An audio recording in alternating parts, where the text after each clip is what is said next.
dar simplemente la bienvenida en nombre de la Fundación para la Formación del Colegio de Médicos de Guipúzcoa.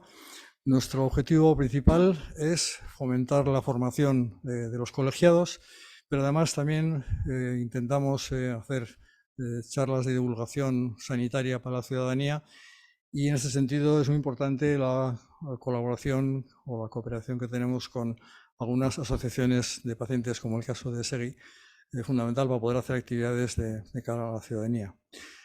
Sin más, darle la bienvenida, esperar que esta tarde sea de provecho, que seguro que lo va a ser, teniendo en cuenta la persona que os va a hablar.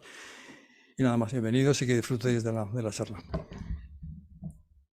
Bueno, pues muy buenas tardes a todos y bienvenidos, gracias por estar aquí. Soy Amparo de la Asociación de Celíacos, ya me conocéis la mayoría, y estamos aquí para escuchar una ponencia sobre enfermedad celíaca en la edad pediátrica.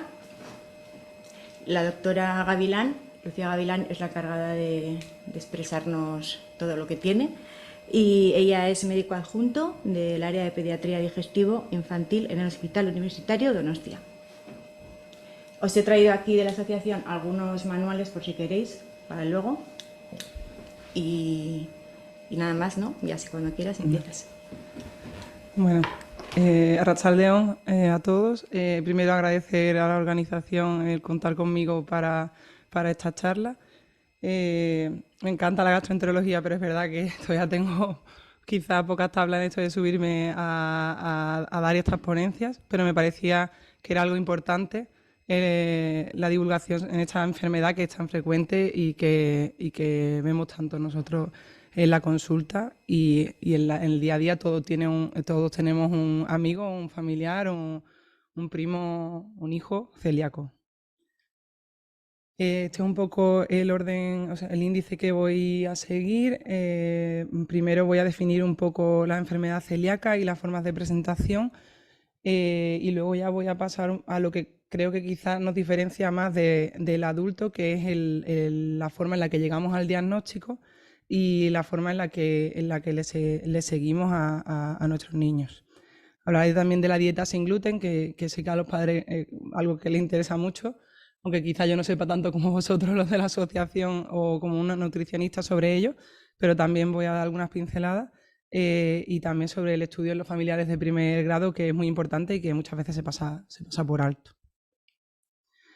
Vais a ver siglas o logos de asociaciones que ya conocéis, como FACE o ECEGI, pero también de las nuestras, de la Sociedad Española de Gastroenterología, Hepatología y Nutrición Pediátrica, y de la ESGAN, que es de la que más voy a hablar, porque para nosotros es el máximo exponente en evidencia y en lo que nos basamos en el día a día para la práctica clínica, que es la Sociedad Europea de Gastroenterología Pediátrica. Desde que aunque se describió por primera vez en el siglo II, a día de hoy todavía sigue habiendo mucha incertidumbre en algunos aspectos de la enfermedad celíaca, sobre todo en la etiopatogenia y en los factores que intervienen en ella, en una posibilidad de la prevención primaria y sobre todo en eso, en la etiopatogenia. Yo me voy a centrar sobre todo en dos momentos que para nosotros, o dos publicaciones que para nosotros han supuesto hitos o cambios importantes en el manejo de la enfermedad en pediatría, que como fue en 2012 esta guía para el manejo y el seguimiento, y en 2019 la guía para el diagnóstico. ¿Qué es la enfermedad celíaca? La mayoría de los que estáis aquí probablemente ya lo sepáis, pero sí me gusta aclararlo, porque en la consulta tanto los padres que llegan al diagnóstico como los que llevan ya un tiempo diagnosticados tienen muchas dudas sobre esto, y me parece importante empezar con ello. Bueno, en la página web de FACE la describe muy bien en la definición que actualizó ESGAN en 2012. Es una patología multisistémica con base autoinmune provocada por el gluten en individuos que están genéticamente predispuestos, y se caracteriza por una combinación tanto de manifestaciones clínicas como de una aparición de anticuerpos en sangre genética compatible, y también una enteropatía.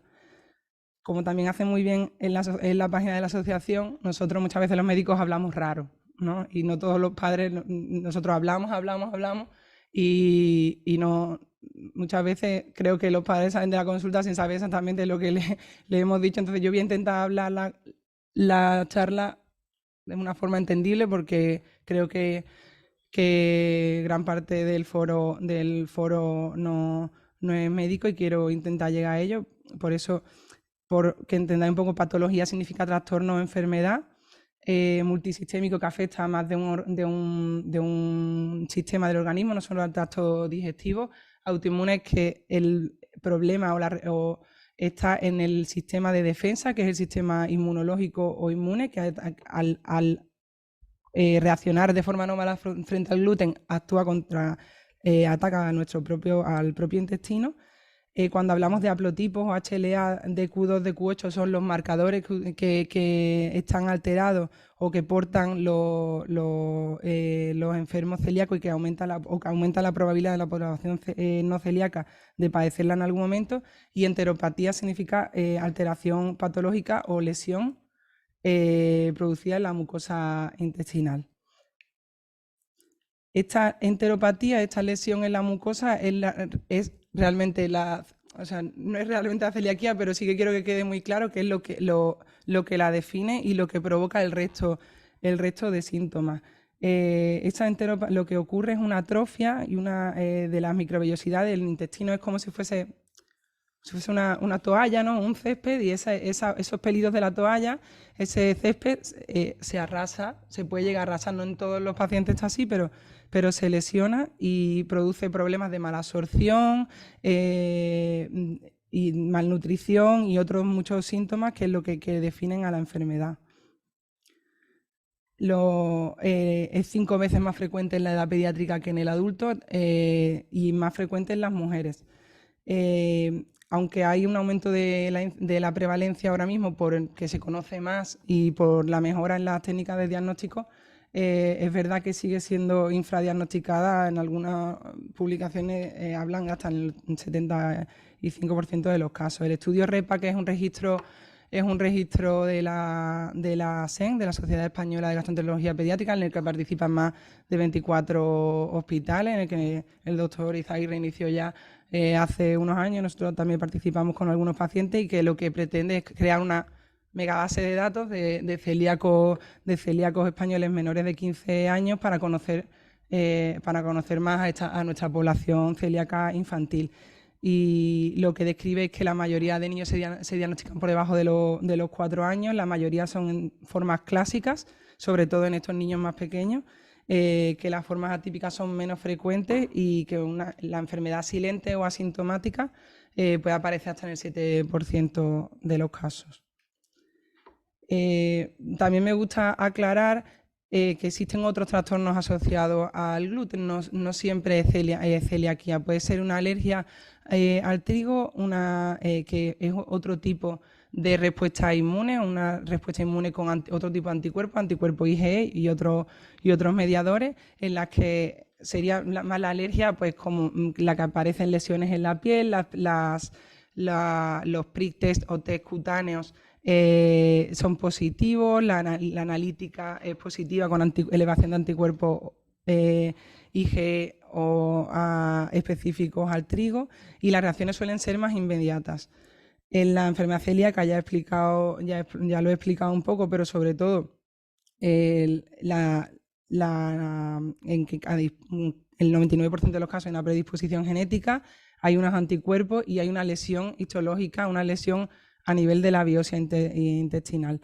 En la sensibilidad al gluten no celíaca, la que aparecen síntomas con la ingesta de gluten, desaparecen con su restricción, y cuando se provoca, se vuelve a dar gluten, vuelven a aparecer síntomas, pero estos síntomas suelen ser como más inmediatos que en la celiaquía. En la celiaquía pueden pasar meses hasta que vemos su manifestación.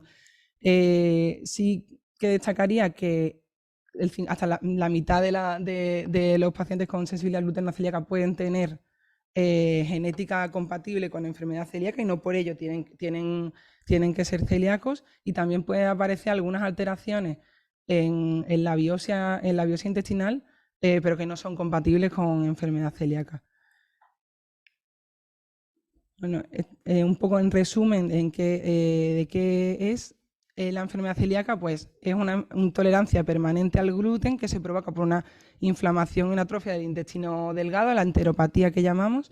Es un trastorno crónico del sistema inmunológico, pero todo esto se tiene que dar en un paciente que tiene que está predispuesto genéticamente y en el que han intervenido unos factores ambientales que algunos se conocen, pero otros muchos están aún en investigación.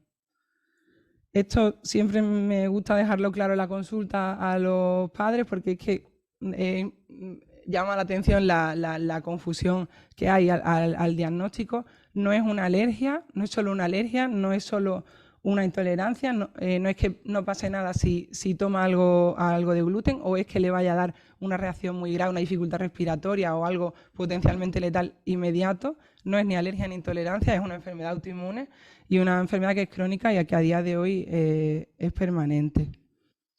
Las formas de presentación o los tipos de enfermedad celíaca que vemos serían sintomática, asintomática, subclínica o silente y potencial. En la sintomática puede ser la clásica, que es la más frecuente en la primera infancia, pero en la edad adulta es excepcional, y es la que aparecerían los síntomas típicos de diarrea, distensión abdominal y otros que comento luego. En la típica paucis sintomática en la edad pediátrica lo más frecuente es el estancamiento ponderostatural o la talla baja, un retraso en el crecimiento. En la enfermedad asintomática suele ser pacientes que se detectan por screening, por familiares de primer grado o por pertenecer a un grupo de riesgo o porque por otra razón se le ha acabado haciendo una analítica en la que han pedido unos anticuerpos antitransglutaminasa y se han detectado elevados. La subclínica o silente es bastante complicada de diagnosticar. Suele ser un paciente que tiene una genética compatible con o sin la serología, que la serología son los anticuerpos que miramos nosotros en sangre, sin sintomatología o una sintomatología muy vaga que no te hace pensar en una enfermedad celíaca, pero con una lesión histológica. Histológica es en la anatomía patológica, en la biopsia, cuando cogemos la muestra del intestino y se ve al microscopio. Y la enfermedad celíaca potencial, en cambio, es muy parecida a la siguiente, pero sin una lesión histológica compatible con enfermedad celíaca. Las manifestaciones clínicas dependen mucho de la edad y del tipo de paciente. En el adulto normalmente son sintomatologías más inespecíficas. Sí que aparecen dispepsia, diarrea crónica, estreñimiento, pero también dolores articulares, abortos espontáneos, parestesia, síntomas neurológicos que no son tan frecuentes en la edad pediátrica, aunque sí que se ven muchos síntomas psiquiátricos o como cambios de humor, irritabilidad. En los niños sí que vemos mucho eso, sobre todo en los más pequeños. En los niños lo más frecuente sería la pérdida de apetito, el fallo de Medro, la pérdida de peso o el crecimiento lento, que es lo que nosotros llamamos estancamiento ponderostatural, una diarrea prolongada o intermitente, no tiene por qué ser una diarrea constante, un estreñimiento de difícil control, que esto es más frecuente sobre todo en los adolescentes, un dolor abdominal recurrente o una distensión abdominal, hipotonía, lasitud, decaimiento, alteraciones en el carácter, como he dicho antes, o una anemia por déficit de hierro, que llamamos anemia ferropénica, que aunque le demos suplementos de hierro, esa anemia no responde al tratamiento porque la lesión está en el intestino y lo que ocurre es que no la absorben bien. Aquí pongo esta foto que es muy representativa de lo que llamamos el fenotipo celíaco o hábito celíaco, pero que gracias, por suerte, ya esto no se llega a ver estos casos hoy en día, estos casos de malnutrición, pero sí que para que veáis claramente la distensión abdominal y la malnutrición a la que se puede llegar con la enfermedad y la diferencia tras una dieta sin gluten durante un año. No es lo mismo la tripa de estas niñas en la foto de la izquierda que en la derecha, que una más propia, tiene distensión, pero es más propia de su edad.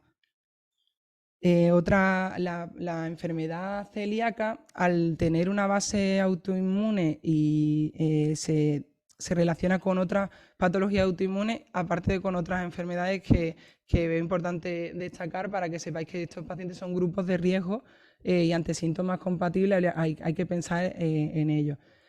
Pacientes con dermatitis herpetiforme, diabetes mellitus tipo 1, enfermedad hepática, tiroidea, la intolerancia a la lactosa, aunque se relaciona normalmente más como una intolerancia a la lactosa secundaria al daño intestinal y que suele ser reversible cuando ese daño intestinal se ha reparado tras una dieta sin gluten, y la intolerancia hereditaria a la fructosa, que no es lo mismo que una mala absorción. La intolerancia hereditaria a la fructosa es una enfermedad metabólica, que sí que se ha visto que en estos pacientes es más frecuente la enfermedad celíaca que en la población general. Hay otras patologías que tienen una mayor prevalencia que la población general de celiaquía, pero destacaría sobre todo el síndrome de Down por su frecuencia. Siempre pensar en estos niños que en ellos es más frecuente la enfermedad celíaca que en la población general. Destacar que la dermatitis herpetiforme, aunque se habla bastante de ella en el adulto, en el anciano, su aparición en la primera infancia, la verdad es que es excepcional. Es una manifestación cutánea de la enfermedad celíaca, responde casi siempre al gluten y está indicado un despistaje de enfermedad celíaca, pero sobre todo la idea que quiero de esta diapositiva es que en los niños, la diferencia un poco con el adulto, que es excepcional. ¿Cuándo valoraríamos entonces un posible diagnóstico de enfermedad celíaca? Pues en niños en los que encontremos síntomas tanto digestivos como extraintestinales, de los que hemos comentado hasta ahora, diarrea crónica, distensión abdominal, náuseas, vómitos, estreñimiento crónico. Ojo al estreñimiento crónico, que muchas veces se pasa por alto, un estreñimiento crónico que no responde a un tratamiento habitual. Habría que pensar en pedir una analítica con unos antitransglutaminasa. También síntomas como fallo de Medro, que hemos dicho que era la forma típica más frecuente en pediatría. Aftas recurrentes, que no siempre va a ser celiaquía, pero que puede ser también eso, fatiga, un retraso en el desarrollo puberal o alteraciones analíticas. Y sobre todo, tener especialmente presente esto en los grupos de riesgo, como son familiares de primer grado, o sea, hijos, padres, hermanos de un enfermo celíaco, pacientes con diabetes mellitus tipo 1, en el que se ven hasta un 8% de los diabéticos padecen enfermedad celíaca, tiroiditis autoinmune, hepatitis autoinmune, síndrome de Down, Turner y Williams, que ya son menos frecuentes. ¿Cómo llegamos, una vez que pensamos en el diagnóstico, cómo llegamos a él en la edad pediátrica?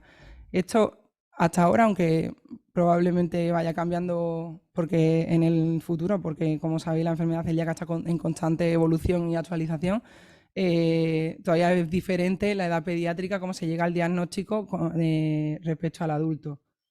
Sí que nos basamos en los 4 pilares fundamentales en la historia clínica con los síntomas y signos compatibles con enfermedad celíaca que hemos comentado antes, la serología, que he dicho que eran los anticuerpos específicos de enfermedad celíaca, esa predisposición genética que aparece en más del 99% de los casos, y la biopsia intestinal, a la que actualmente ya solo llegamos en algunos casos, pero que sigue siendo clave para el diagnóstico. La confirmación realmente no hay un gol estándar, no hay una prueba que nos...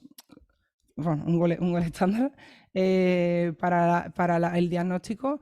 Tienen que cumplir una serie de criterios que están bien establecidos, pero la confirmación definitiva realmente se llega de forma evolutiva, cuando se retira el gluten de la dieta y mejoran los síntomas, mejora la analítica y se resuelve el cuadro. Los marcadores serológicos o anticuerpos, que como he dicho antes, hablamos súper raro, antitransglutaminasa, que yo lo digo encima súper rápido, los padres se quedan así, pero bueno, los anticuerpos, los que más utilizamos son los antitransglutaminasa tisular de clase 2, porque son los más sensibles y específicos, son los que utilizamos para un despistaje, para un cribado o un screening de enfermedad celíaca. Los anticuerpos antiendomisio ya los utilizamos para confirmar el diagnóstico, y los antigliadina se utilizan en otros casos más específicos como déficit de IgA y otros casos.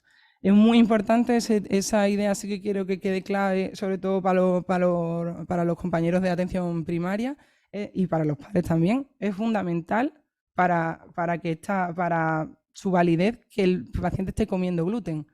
Y esté comiendo gluten en una cantidad considerable o normal, lleve una dieta libre. Si no se está comiendo gluten, estos anticuerpos nos pueden salir falsamente negativos, lo que nos liaría todo un poco más, ¿no? Y siempre también es muy importante pedir la IgA total. Pues hay pacientes que tienen un déficit de IgA, y lo cual también nos dificultaría el diagnóstico.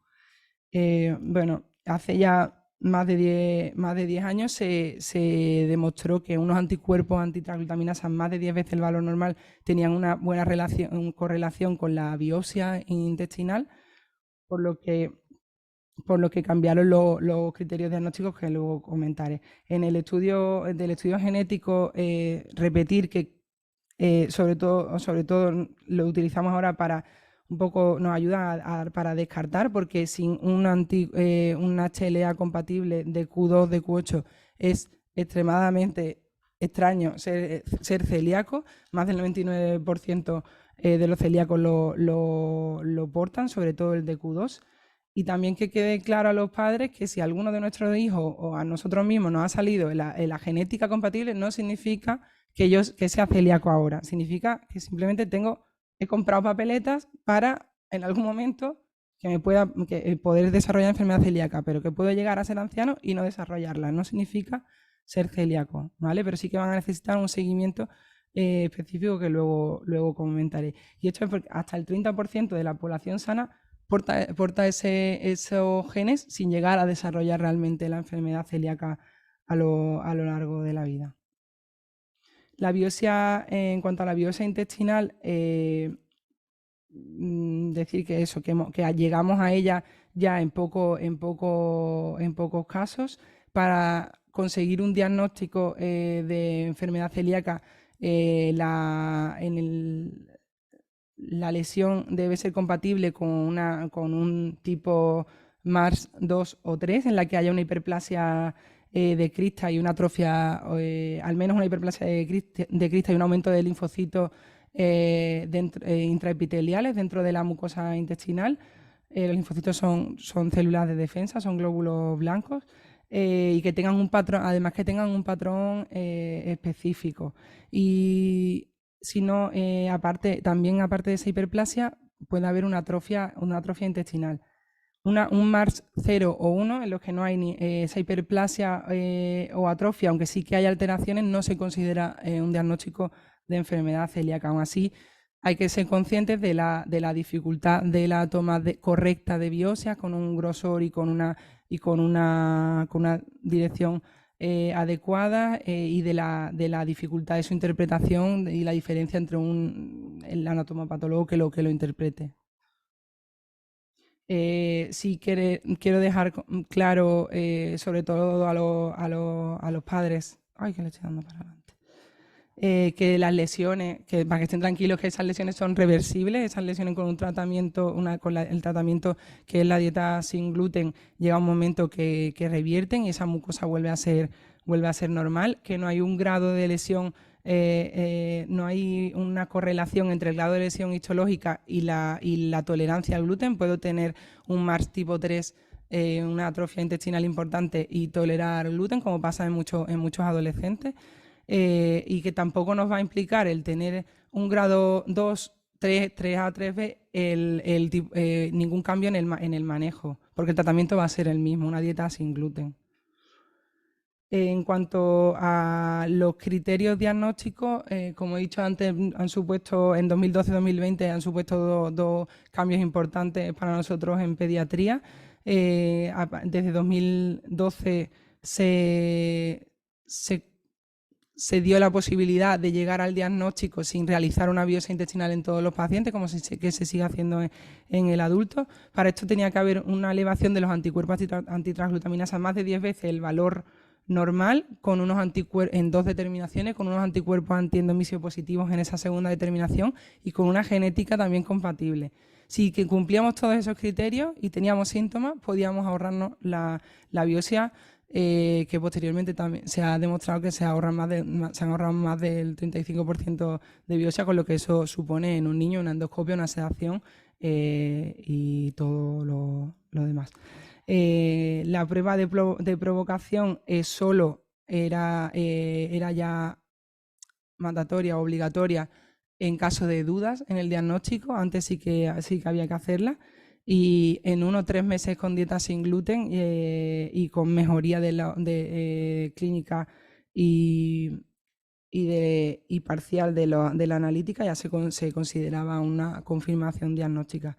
En 2020 además se añaden otros cambios, es que el HLA, la genética, ya no es imprescindible, solo la pediremos en caso de dudas o en algunos casos concretos, pero sí que siguen siendo necesarios la elevación de anticuerpos más de 10 veces el valor normal y los antiendomisios positivos y síntomas compatibles para evitar la biopsia. En los pacientes, salvo en los pacientes con déficit de IgA y con diabetes mellitus tipo 1 sin síntomas, que en eso sí que hay que hacer sí que se sigue teniendo que hacer una biopsia, aunque haya una elevación importante. Bueno, esto ya en realidad ya lo he comentado, los cambios que hubo en 2012. Y en las siguientes diapositivas voy a volver a repetir realmente lo que acabo de comentar, pero basándome en este artículo de la Sociedad Española de Gastroenterología, que resumía en español los cambios más importantes que se dieron en 2020 y que voy a volver a repetir porque realmente me parece de lo más diferente del adulto en cuanto al manejo. Eso, se debe sospechar la enfermedad celíaca en pacientes con síntomas tanto digestivos como extradigestivos, sobre todo en los grupos de riesgo que he comentado antes. ¿Me acordáis? El síndrome de Down, familiares de primer grado, patología autoinmune. Lo primero que vamos a pedir son un anticuerpo antitransglutaminasa y una IgA total, que no se olvide la IgA total. Y si estos son positivos, ya entonces lo repetiremos y pediremos unos antiendomisios. Si los anticuerpos antitransglutaminasa son negativos, es tremendamente improbable una enfermedad celíaca, por lo que no seguiremos con el estudio, salvo que haya un déficit de IgA o alguna otra patología como diabetes que puedan obstaculizar el diagnóstico. En niños asintomáticos, ya a partir de 2020 sí se puede aplicar los criterios diagnósticos sin llegar a realizar biopsia, salvo en los casos que he dicho de déficit de IgA y diabetes tipo 1. Y lo más importante también, que ya no hay que pedir el HLA, la genética, de forma sistemática, no es imprescindible para llegar al diagnóstico. Este sería un poco el algoritmo a seguir desde atención primaria y posteriormente nosotros en la consulta de gastroenterología ante la sospecha clínica o un paciente de riesgo, un screening en un paciente de grupo de riesgo. Lo primero, la antitransglutaminasa IgA y la IgA total. Si son positivos se remitirían a nosotros, y si son negativos hay que plantearse que esté comiendo poco gluten o que haya alguna otra circunstancia que nos falsee el resultado. Creo realmente que me estoy repitiendo un poco lo que acabo de comentar antes. No sé si los padres me están siguiendo mucho. Este es un tema un poco más específico, pero bueno, una vez nos lo mandan a nosotros al gastroenterólogo, lo que vamos a repetir los antitransglutaminasa y los antiendomisios. Si es más de 10 veces el valor normal y los antiendomisios positivos, se confirma la enfermedad celíaca, pero si es menor de 10 veces el valor normal o los antiendomisios son negativos, habría que plantearse una biopsia intestinal. Y como he comentado, un más 0,1 no va a ser compatible con enfermedad celíaca y por encima de 2 ya sí. Es muy importante llegar a un diagnóstico de certeza, saber lo más cercano al 100% si el diagnóstico es correcto o no, porque es un diagnóstico de por vida, una enfermedad que a día de hoy es crónica y que supone un cambio muy importante tanto en la vida del niño como en la de su familia y su entorno.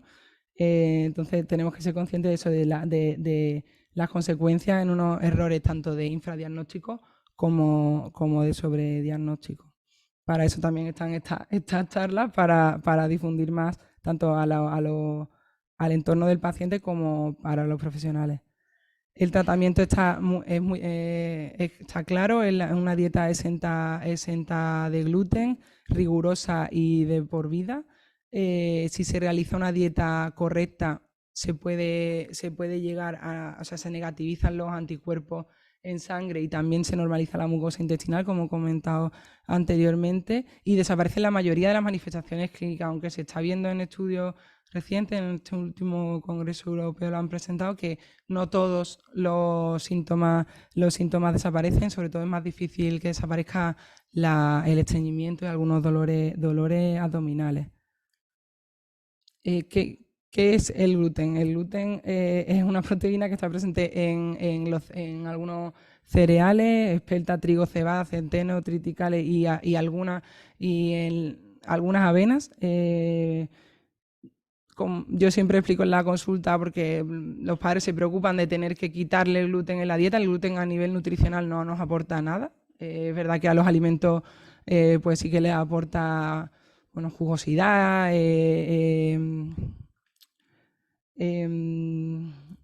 esponjosidad, ¿no? Pero es más esponjoso, pero a nivel nutricional no nos sirve de nada, por lo que se puede vivir perfectamente sin gluten. Pero sí destacar que también hay evidencia que fuera de trastornos asociados al gluten no hay por qué quitarlo, eso sí.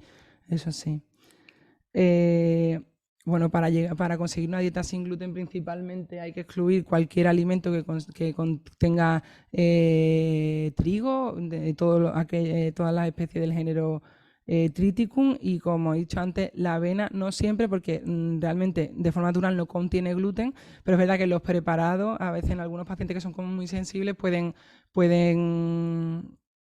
tener una sensibilidad cruzada, una reacción a esta avena, por lo que se aconseja una restricción de la misma.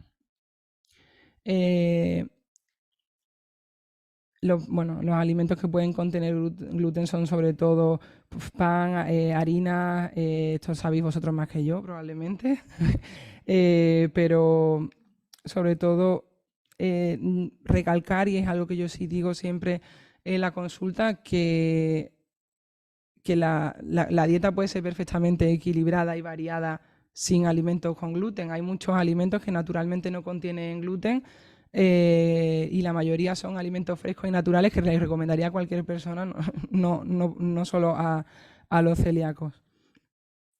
Y esta imagen de la página de FACE me gusta por eso, porque si os fijáis, lo que no puede consumir un celíaco realmente es lo que no les recomendaría a nadie. Porque todos son, ¿no?, procesados. Es verdad que hay alimentos que es más complicado, como el pan, la pasta, y obviamente los niños se hace mucho más difícil también, pero hay que intentar no recurrir a los ultraprocesados de tipo bollería y los paquetes en general. Voy a pasar un poco por encima, pero sí me parece importante, como digo, probablemente los padres que me estáis escuchando sabéis más de esto que yo, pero es muy importante leer el etiquetado. Si ante la duda no consumirlo, siempre buscar estos sellos de calidad, tanto el sello de sin gluten que en principio nos asegura que contiene menos de 20 partes por millón de gluten, tanto la espiga varada, que debe contener los códigos tanto de país, empresa y producto para que tenga validez. Hay productos que en los que podemos leer en la etiqueta muy bajo contenido en gluten, adecuados para personas con intolerancia al gluten, elaborados específicamente para personas con intolerancia al gluten, pero como ya hemos hablado antes, esto no es solo una intolerancia al gluten, porque no son aptos para pacientes celíacos. Sabemos que estos productos contienen más de 20 partes por millón de gluten, y ante la duda siempre consultarlo con la asociación, tanto la Federación Española como la asociación de cada comunidad autónoma, que tienen en sus páginas web y ellos en la asociación un montón de recursos para vosotros.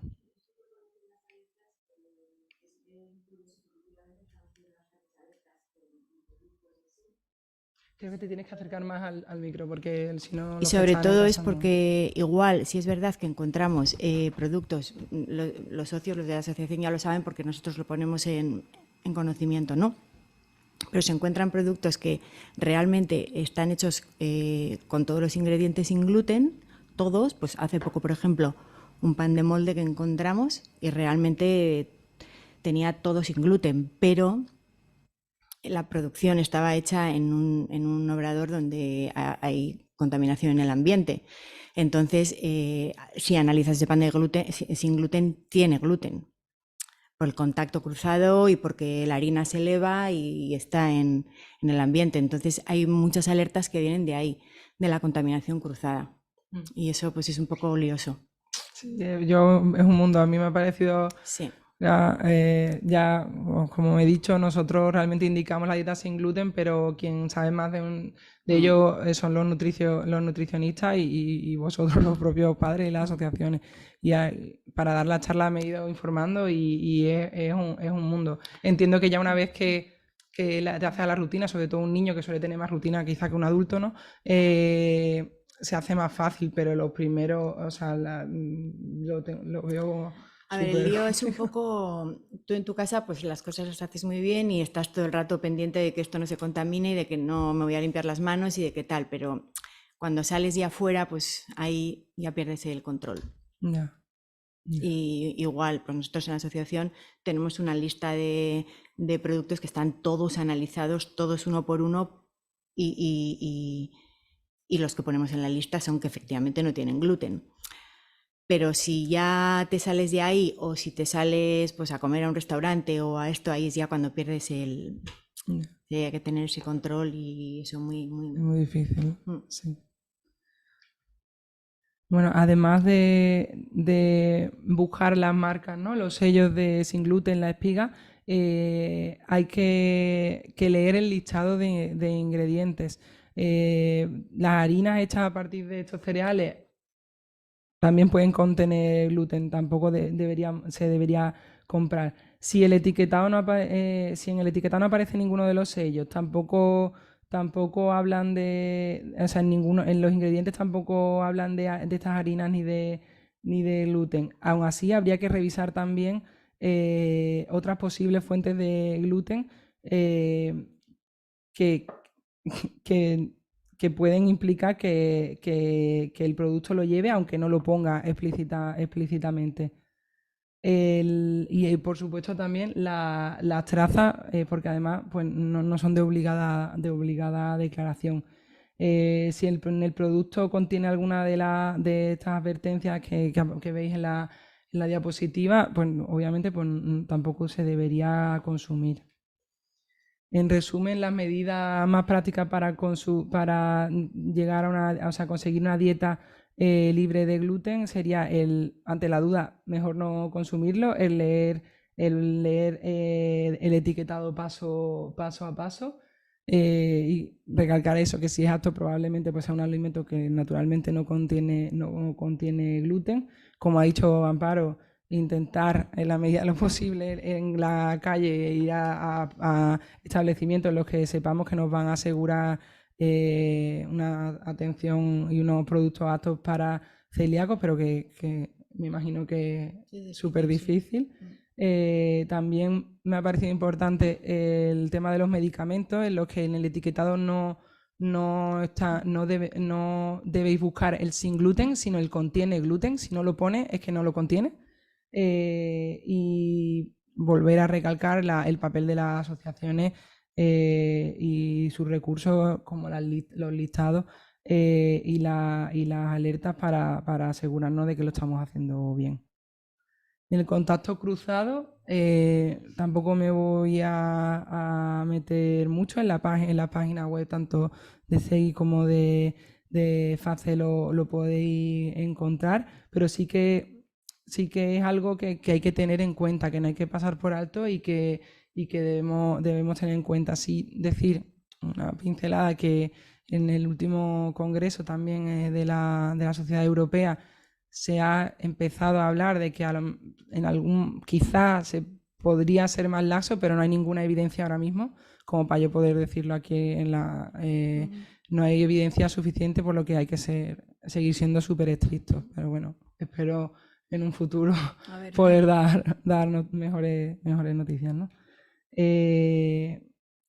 Ya sea porque no se consigue una dieta sin gluten rigurosa, hay una mala adherencia, o porque por los profesionales no se pasan años sin llegar al diagnóstico, las consecuencias pues, de una dieta, de una enfermedad celíaca no tratada más frecuente, pues obviamente las carencias nutricionales, la malnutrición por la mala absorción intestinal. Esto podría conllevar unos problemas en el crecimiento y alteraciones también en el desarrollo puberal en adolescentes, en adultos ya infertilidad, y en casos más graves, que no son frecuentes, tampoco quiero asustar aquí al foro, tumores o enfermedades autoinmunes.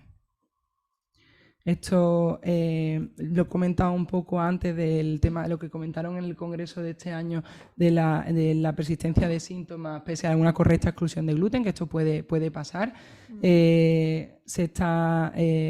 Describen como posibles factores de riesgo el sexo femenino, una duración prolongada de los síntomas durante más de 5 años antes de llegar al diagnóstico,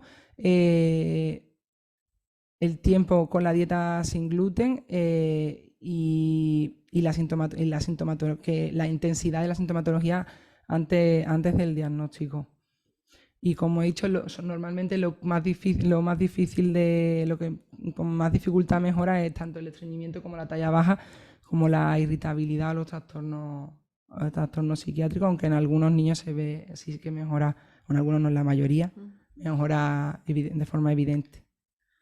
Este tratamiento de los síntomas comentan en los estudios que presentaron en el congreso que obviamente es necesario, porque supone un detrimento en la calidad de vida y en la salud en general de estos pacientes. Hablan también de las posibilidades de tratamiento, probióticos, que están ahora también muy de moda. Bueno, tienen resultados contradictorios, como en muchos otros trastornos, como los trastornos funcionales. Sí que están en estudio, pero no hay evidencia suficiente, ni tampoco de qué cepas son las útiles. La dieta FODMAP, restringida en polioles, que en adultos sí que se ha visto útil, tanto en trastornos funcionales como en la persistencia de síntomas de la enfermedad celíaca. En niños no hay evidencia para ninguno de los dos, por lo que tampoco en principio la recomendamos. Pero sí que señalo con flecha algo que me parece importante y que estamos haciendo hoy aquí, ¿no? que da un soporte por parte del entorno del paciente, un mayor conocimiento de la enfermedad celíaca, da un mayor empoderamiento a la familia, a los profesionales y al propio paciente, y hacer un correcto seguimiento, que ya eso pues tanto el trabajo de mis compañeros de primaria como el nuestro en la consulta, y que estamos intentando hacerlo de la mejor manera posible. Ese seguimiento, el año pasado se publicó una guía, la ESCAN, soy muy pesada con ella, pero es que es verdad que para nosotros es como es la máxima evidencia. Se publicó este paper, este artículo, en el que se exponían 10 preguntas sobre el manejo de la enfermedad celíaca en el seguimiento, y se contestaban con una revisión muy amplia de artículos y un consenso también entre expertos de toda Europa. Detectaban áreas de mejora, que yo también aplico a que nosotros lo podríamos intentar mejorar aquí, que es un uso más racional de las pruebas de laboratorio. Quizá a veces pedimos demasiadas pruebas sin que realmente sean necesarias y luego encontramos cosas con las que realmente no sabemos pues, cómo interpretarlas o qué hacer. Es importante evaluar la calidad de vida del paciente y la dieta y la adherencia a la dieta con cuestionarios y con una entrevista adecuada, y esa transición a las unidades de adultos, que bueno, eso depende, también lo habla así en el artículo, en la guía, depende de las circunstancias locales, de la sociedad. Por ejemplo, aquí no hay un seguimiento por parte de digestivo de adultos, sino que lo siguen los médicos de atención primaria. Es necesario, ahora voy a ir uno a uno, ¿no? Las preguntas que se hacían en el consenso, en la guía, y resumen, ¿no? de la recomendación. Por supuesto, se recomienda un seguimiento por profesionales especializados o con experiencia en el manejo de la enfermedad celíaca. No había diferencia, no hay estudios que muestren diferencia entre si es mejor que sea un nutricionista, un médico de atención primaria o un gastroenterólogo. Dependiendo del país de seguimiento se hace de una manera diferente. Aquí ahora mismo lo seguimos de forma conjunta anual, tanto los médicos de atención, los pediatras de atención primaria como nosotros, un año alterno. ¿Pero en qué consiste el seguimiento? ¿En la analítica? Ahora voy. Pero sí que es muy importante que se siga, y la pérdida del seguimiento en los pacientes está asociada a una baja adherencia a la dieta sin gluten y por tanto a un cambio, a un empeoramiento en el pronóstico de la enfermedad. Aquí estamos en esta pregunta.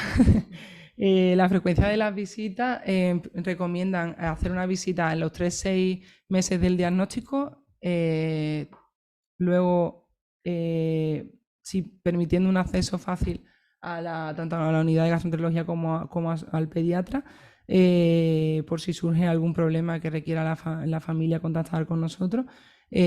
Posteriormente se harían cada 6 meses hasta normalización de los anticuerpos antitransglutaminasa, y luego, una vez ya normalizado, cada 12-24 meses.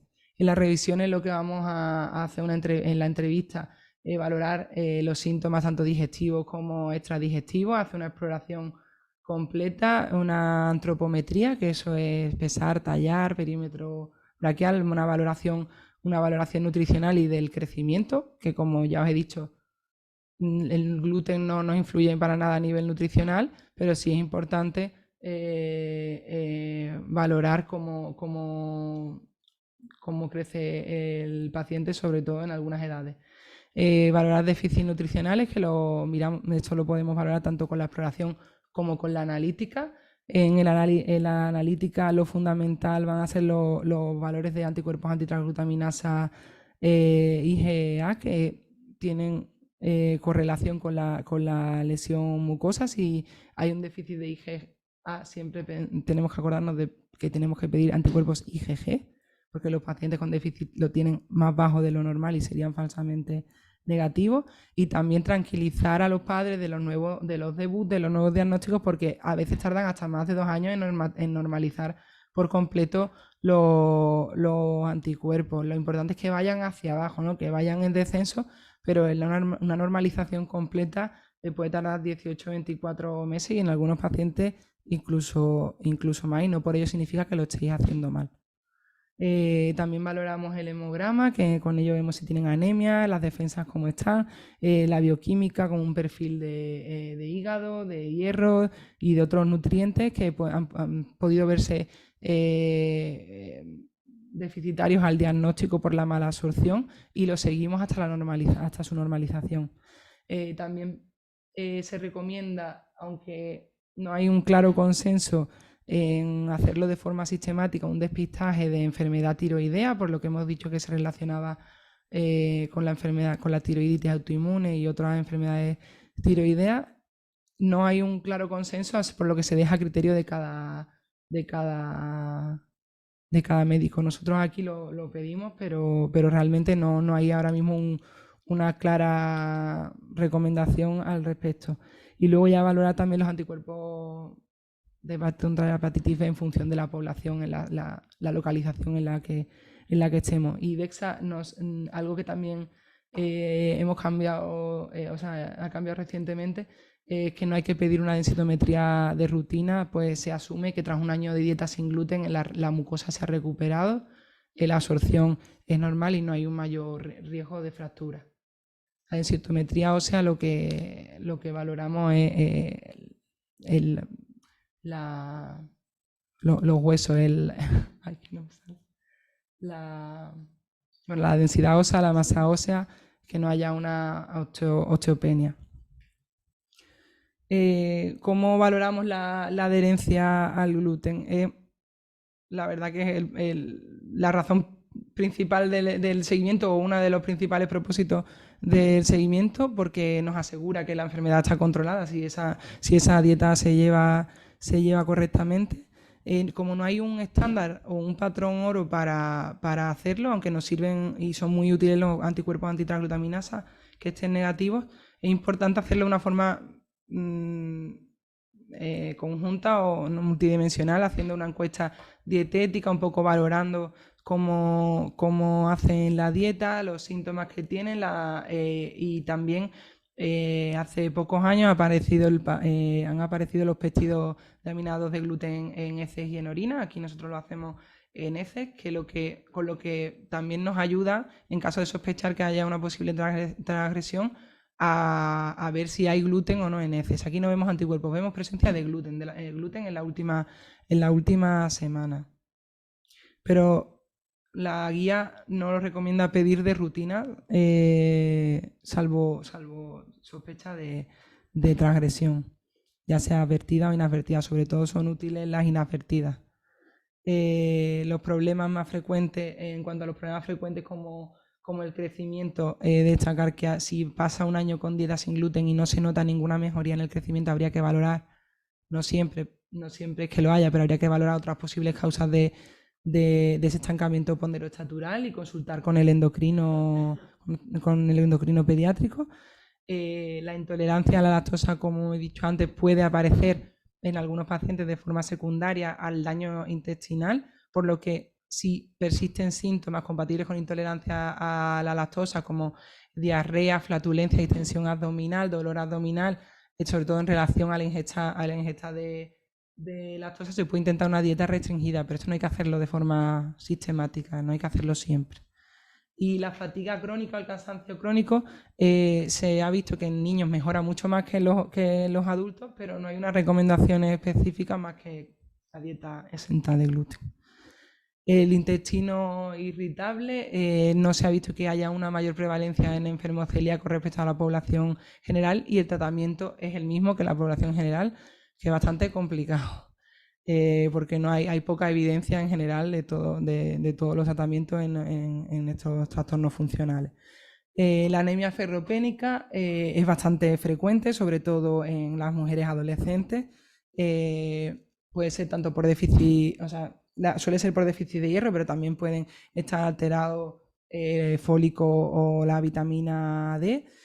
Destacar que si hay anemia sí que se deben suplementarlo con hierro oral hasta la normalización de los depósitos, porque asumimos que cuando se recupere la mucosa intestinal esa absorción va a mejorar y esos depósitos van a mejorar.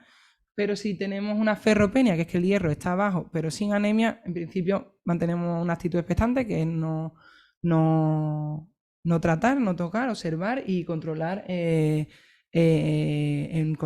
las analíticas sucesivas. Un problema que no es frecuente, pero que sí que vemos en consulta, es una persistencia de los anticuerpos antitransglutaminasa elevados. Esta la única razón posible en un celíaco es que haya transgresiones, ya sean advertidas, seamos conscientes de ello o no. Como he dicho, pueden tardar hasta 18 o 24 meses en normalizarse por completo, por lo que si un paciente viene a los 6 meses y tiene de tener más de 10 veces el valor normal, tiene 5 veces el valor normal de los antitransglutaminasas, no me voy a preocupar, están en descenso. Pero si pasa ya un año y persisten unos anticuerpos considerablemente elevados, habría que revisar el cumplimiento de la dieta, y habría que revisar también que se esté haciendo en los test con los mismos el mismo tipo de test de laboratorio que se hizo al diagnóstico, porque dependiendo de los kits pueden ser diferentes resultados. Cuando nos planteamos rebiopsiar, la biopsia cada vez es menos frecuente, no se recomienda, salvo casos muy seleccionados, dudas en el diagnóstico o una sospecha de alguna enfermedad asociada, intestinal asociada, y la enfermedad refractaria en niños, que en adultos sí que se ve con mayor frecuencia. En niños hay muy poca evidencia de su existencia, por lo que siempre ante una persistencia de síntomas hay que descartar una ingesta inadvertida de gluten u otros problemas asociados, como una posible enfermedad de Crohn, o enfermedades autoinmunes, alergia a la proteína de leche de vaca, sobrecrecimiento bacteriano u otros problemas. La calidad de vida, que yo haciendo esta charla, la verdad me he dado cuenta que es algo que tengo que mejorar yo en la consulta, que no nos paramos tanto a ver, a explorar eso, ¿no? Con el tiempo que tenemos, pero sí que recomiendan que se pasen unos cuestionarios específicos y que además se evalúen, se interpreten en conjunto de los padres con el niño en función de su edad y con nosotros, con el médico. ¡Ay! El doctor Izaguirre hizo una... Sí, ¿verdad? ¿Hiciste un estudio? Sí. Sí, un estudio de calidad de pacientes celíacos y, bueno, era un estudio, pero al final sí que se puede hacer en un cuestionario de 15 pares y también a niños dependiendo de la edad. Y se hizo en los dos idiomas, en estudio y castellano, y bueno, los resultados fueron, yo creo que favorables. Los niños prácticamente todos tenían una calidad de vida alta y mayor que la percibida por sus padres cuando suele pasar la mayoría de las enfermedades crónicas. Los niños una calidad mejor, pero que los padres creen que tienen. Pero sí se dice que se ha publicado.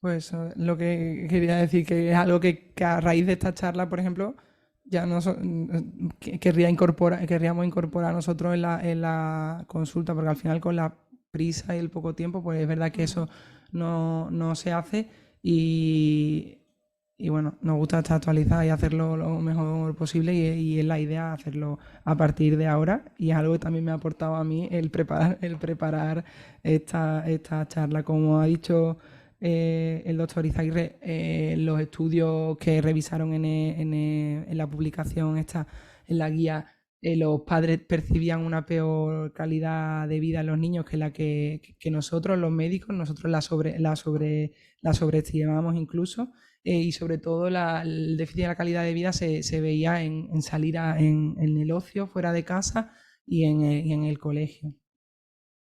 En los casos de diagnóstico incierto o dudoso, nos plantearíamos una provocación con gluten, que sí que lo he puesto en negrita, me parece importante, el que debe intentar evitarse en periodos de crecimiento acelerado. Alrededor de la pubertad, pues ya nos esperamos a que el niño termine de crecer para intentar una dieta, o sea, una provocación con gluten, salvo que la familia así lo pida, o el propio paciente, y que siempre debe hacerse bajo una supervisión, porque lo vamos a hacer siguiendo unas recomendaciones específicas. Habría que hacer al mes de reintroducir el gluten, habría que hacer una analítica con unos antitransglutaminasa, luego cada 3 meses durante el primer año.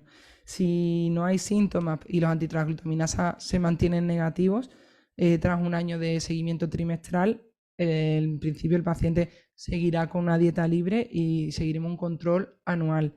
Si hay síntomas y los antitransglutaminasa son positivos, valoraríamos hacer una biopsia intestinal. Si no hay una recaída pasados 2 años, es poco probable que sea una enfermedad celíaca, pero sí que tendremos que hacer unos controles en función de la genética que porte el paciente, como comentaré luego con el estudio de los familiares del primer grado. Y siempre sin síntomas, aunque se haya establecido este calendario de seguimiento, pues siempre sin síntomas habrá que adelantarlo. Los pacientes con diabetes mellitus tipo 1 y enfermedad celíaca, destacar que no hay unas recomendaciones específicas de frecuencia y pruebas complementarias, es la misma que en los pacientes sin diabetes mellitus, pero sí que tenemos que prestar especial atención a la patología tiroidea y a la retinopatía diabética, problemas en la retina, que son más frecuentes en estos niños.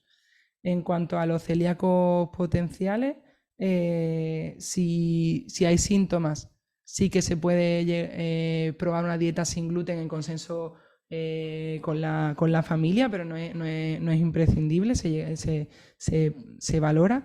Y si continúa con gluten porque no tenga síntomas o porque haya sido un hallazgo casual, habría que hacer un seguimiento, un control anual, vigilando el crecimiento y la densitometría ósea. ¿Cuándo pensaríamos en realizar una biopsia intestinal? Pues si aparecen síntomas o hay un aumento en los marcadores, en los anticuerpos o en otros pacientes que habría que valorarlo evolutivamente. Pero como veis en la gráfica, realmente a los 5 años se ha visto que más de la mitad de los celíacos potenciales permanecen en celíacos potenciales, no desarrollan enfermedad celíaca, solo el 15%. ¿Cómo podemos mejorar la comunicación entre los profesionales y los pacientes? La recomendación, el statement que da la guía es que es fundamental y tenemos que tener mucho cuidado cómo damos la información en el momento del diagnóstico, porque va a determinar la aceptación de la enfermedad y por tanto la adherencia al tratamiento y el pronóstico. Y también nos recomiendan seguir la guía basada en la evidencia, que obviamente eso sí lo hacemos, y entregar explicar tanto oral como entregar por escrito las pruebas que justifican, ¿no?, que esos criterios diagnósticos en el paciente. Tenemos que intentar empoderar al paciente con una mayor formación, explicando bien en qué consiste la enfermedad, la dieta sin gluten, el seguimiento que vamos a hacer para que esté un poco preparado de lo que viene. Aunque es verdad que, como digo, es difícil la consulta con el tiempo que tenemos. Está dando para una charla hoy de no sé cuánto tiempo llevamos aquí hablando, pues hacerlo en la consulta es bastante complicado, pero no debemos olvidar que es muy importante. Y también, por supuesto, el soporte a nivel social y emocional que suponen las asociaciones de pacientes celíacos. Y la transición, yo lo veo un caballo, bueno, no un caballo de batalla, porque realmente aquí no se puede hacer, pero es verdad que muchas veces siento como que lo suelto y cuando les damos el alta, algo que sí que estamos intentando aplicar tanto Estela de la Calle, mi compañera, como yo, a raíz de esta guía, es el informe o pasaporte celíaco, el darle una especie de informe resumen con cómo se diagnosticó, cuándo se diagnosticó, si ha surgido alguna comorbilidad, algún problema a lo largo de su evolución, el crecimiento, la adherencia a la dieta, un poco un resumen de su enfermedad para que lo tengan al alta. Pero es verdad que sí que a día de hoy le siguen, en general, las unidades en España, aquí las unidades de digestivo de adultos no siguen a los enfermos celíacos, salvo ciertos casos, y nosotros le damos el alta en torno a los 14, 16 años, sobre todo más bien a los 14, y ya continúa el seguimiento con el médico de atención primaria. Lo que hablan de ideal es un programa con unidades conjuntas, mixtas, de pediatras y digestivos de adultos, pero es algo que no en todo sitio se ve, y que no hay una edad concreta a la que la recomiendan. Así que empecemos un poco como a hacer el cuerpo, ¿no?, de que van a ser dados de alta a partir de los 12, 13 años, pero bueno, como veis en la guía europea hablan hasta de los 18 años, cosa que aquí en España pues no se considera edad pediátrica en la sanidad pública en la mayoría de sitios. En cuanto al despistaje y seguimiento en los familiares de primer grado, con eso ya voy terminando, que espero que no haya nadie despistado. Me parece muy importante porque es que muchas veces se pasa por alto el preguntar si el paciente tiene hermanos, los padres y que todos se hayan hecho el estudio. La Sociedad Española de Gastroenterología publicó en 2020 este protocolo y el que seguimos nosotros ahora mismo aquí. En los hermanos hay que empezar el seguimiento a partir de los 12 y 18 meses. Si no tiene síntomas, suelo esperar a los 18, 20 meses o a cualquier edad es el diagnóstico del caso índice, ¿no?, de nuestro paciente. Lo que tenemos que pedir es una genética, el HLA, unos niveles de IgA sérica total, los antitransglutaminasa IgA, y los niños con déficit de IgA o los padres con déficit de IgA pedir los antitransglutaminasa IgG. Si la serología, es decir, si los anticuerpos son positivos, pues ya nos vamos al algoritmo diagnóstico de enfermedad celíaca. Estamos hablando del hermano, del padre, del hijo del celíaco, ¿no? En este caso, hermano o padre. Si los anticuerpos son positivos, ya seguimos buscando los criterios diagnósticos para llegar a confirmar o no si es una enfermedad celíaca. Y si la serología inicial es negativa, ya continuaremos con un seguimiento pidiendo solo los antitransglutaminasa de forma periódica, dependiendo del riesgo, el grupo del riesgo en el que lo encuadremos según los alelos o la genética que porte la persona. Y también siempre pedirlo antes, estar alerta en estos pacientes porque son un grupo de riesgo ante cualquier síntoma compatible con enfermedad celíaca. Bueno, esta diapositiva es súper farragosa, yo misma la tengo que consultar porque, bueno, parecen jeroglíficos, ¿no? Pero sí que os quede claro como que hay que en función de qué alteración genética se porte, nos podemos encuadrar en un grupo de mayor o menos riesgo y de padecer enfermedad celíaca en algún momento. Y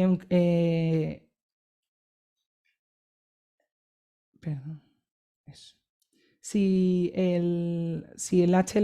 los del grupo 1 de menor o de mayor riesgo, vamos a hacer un control anual hasta los 12 años y posteriormente cada 2 años, sobre todo en las mujeres. En el grupo 2, que es un riesgo intermedio, se harán controles anuales hasta los 6 años y luego cada 2 años. Y en el grupo 3, que en principio tienen un menor riesgo, se hará a los 3, a los 6, a los 10 y a los 14 años. Y posteriormente ya no hay una recomendación establecida, pero bueno, yo suelo decir a los padres, pues cada 4 o 5 años, bueno, a los padres porque suelen ser los padres o los hermanos mayores, en los adultos que sean del grupo 3, pues cada 3 o 5 años que hagan un control con su médico de atención primaria. En caso de no tener el haplotipo extendido, que eran todos los jeroglíficos que hemos visto antes en la diapositiva anterior, y solo tener DQ2 o DQ8, vamos a asumir que pertenecen al grupo 2 de riesgo intermedio porque es lo más frecuente. Y en aquellos pacientes que no porten la genética va a ser extremadamente raro que puedan desarrollar enfermedad celíaca, por lo que no va a ser necesario hacer un seguimiento específico. En los pacientes que tengan un déficit de IgA, hay que confirmarlo en una segunda determinación a los 3-4 años, porque a veces pueden ser algo simplemente de la edad. Si tienen la genética de riesgo, hay que hacerle controles anuales hasta los 14 años. Y si no lo tienen, ya en función del inmunólogo de referencia. Ya por último, ¿es posible la prevención primaria? Que es decir, yo tengo un hijo con enfermedad celíaca y otro que tiene los genes. ¿Puedo hacer algo para evitar que desarrolle enfermedad celíaca en algún momento? Pues la realidad es que ahora mismo no hay evidencia sobre la prevención primaria, no es posible realizarla. Sí que está en estudios múltiples factores que puedan estar implicados en la etiopatogenia, como la microbiota, la edad de introducción del gluten, que por ahora no hay evidencia de una introducción más precoz o más tardía que aumente el riesgo de enfermedad celíaca, pero las recomendaciones de la ESGAN es de hacerlo progresivamente en pequeñas cantidades crecientes entre los 4 y los 12 meses de edad, pero no hay evidencia sobre una introducción precoz aumente el riesgo, ni tardía. La lactancia materna y el tipo de parto que en principio no parece haber relación. Como no hay unos factores ambientales o una forma de prevenirla, es fundamental estar alerta, ¿no? Mantener la vigilancia clínica y tenerlo presente sobre todo en los pacientes de más riesgo. En cuanto a los recursos, a mi compañero pediatra de atención primaria, bueno, y otro médico, recomiendo totalmente la página de la Asociación Europea, de la Sociedad Europea, perdón, en la que podéis descargar de forma gratuita las guías publicadas, además de cursos y otros muchos recursos. Está en la página de la Sociedad Española, en la que también hay cursos en vídeo, documentos, recursos para la consulta, incluso un apartado de familia. Y bueno, invitaros al congreso el año que viene, que es en Bilbao, en abril de 2024, en el que seguro también podréis aprender mucho sobre enfermedad celíaca y otras patologías digestivas y nutricionales. Siempre en todas las charlas que doy para pediatras intento meterla, porque me parece una herramienta muy útil y muy fácil de utilizar. Es una aplicación en la que metiendo los datos del paciente, los datos antropométricos, peso, talla, y eso sigue hacia abajo, otros muchos datos, nos puede sacar un informe al momento de percentiles, desviaciones estándar, velocidad de crecimiento, gasto energético, ahorrándonos bastante trabajo en la consulta y dándonos datos que nos son muy útiles, tanto en enfermos celíacos como en otros pacientes.